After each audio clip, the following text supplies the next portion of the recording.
Buyuk adib G'afur G'ulomning maktublari bu nafaqat shaxsiy yozishmalar, balki uning davri, dunyoqarashi va ijodiy ruhining ochiq oynasidir. Har bir maktub adibning qalbidan chiqqan so'zlar. U do'stlariga yo'llagan iliq xatlar orqali insoniy iliqlikni, mehr-muhabbatni va sadoqatni ifodalaydi.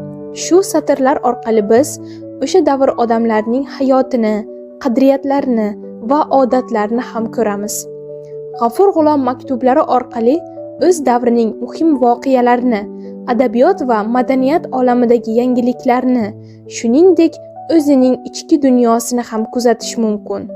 U har bir maktubida insonning ruhiy holatini, hayotiy mulohazalarini va ijodiy izlanishlarini o'quvchiga yetkazishga intiladi.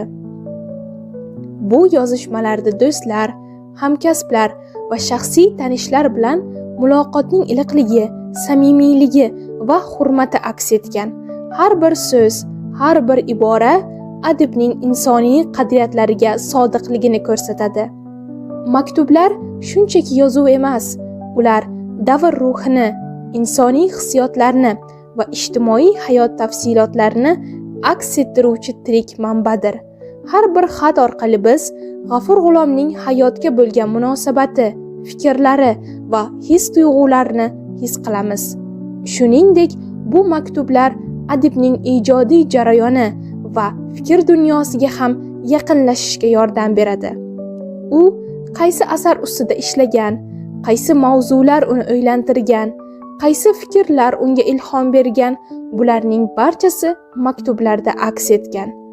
O'qish orqali biz G'afur G'ulom bilan nafaqat bir davrni, balki uning ruhiy olamini, ichki dunyosini, insoniy fazilatlarini va ijodiy qarashlarini ham baham ko'ramiz. Bu tarixiy va ma'naviy merosdir. Biz uchun esa ruhiy boylik va ilhom manbai. Shuning uchun har bir maktubni diqqat bilan o'qish, har bir so'zini his qilish, uning ruhini anglash muhimdir. Bu orqali biz adib bilan birga o'sha davrni his qilamiz, uning dunyoqarashi bilan tanishamiz va qalbimizni boyitamiz. Ushbu to'plam G'afur G'ulom hayoti va ijodini yanada chuqurroq tushunish, uning shaxsiy va ijodiy hayotiga yaqindan kirib borish imkonini beradi. Har bir maktub bizni adibning ruhiy olamiga, ijodiy dunyosiga va insoniy qadriyatlariga yaqinlashtiradi.